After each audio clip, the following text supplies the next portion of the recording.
അസ്സലാമു അലൈക്കും. സൃഷ്ടാവ് മതി എല്ലാ കാര്യത്തിനും സാക്ഷിയെന്ന് സൃഷ്ടാവ് ഒരുപാട് തവണ വിശുദ്ധ ഖുർആനിൽ പറയുന്നുണ്ട്. അധ്യായം 13 സൂറ അൽ റഹദില് 42, 43 പറയുന്നത്. ഇവരുടെ മുമ്പുള്ളവരും തന്ത്രം പ്രയോഗിച്ചിട്ടുണ്ട്, എന്നാൽ മുഴുവൻ തന്ത്രവും അള്ളാഹുവിനുള്ളതാണ്. ഓരോ വ്യക്തിയും പ്രവർത്തിച്ചു കൊണ്ടിരുന്നത് അവർ അറിയുന്നു.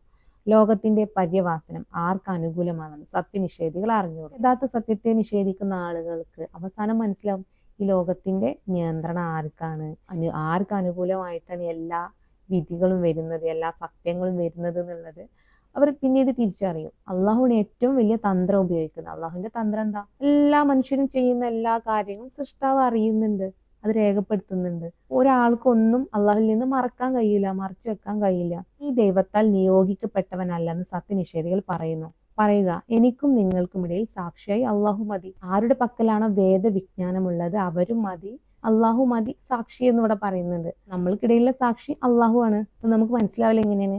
വേദം പഠിക്കുമ്പോൾ, അറിവ് നേടുമ്പോഴാണ് ഈ ഒരു സത്യം നമുക്ക് മനസ്സിലാവുന്നത്.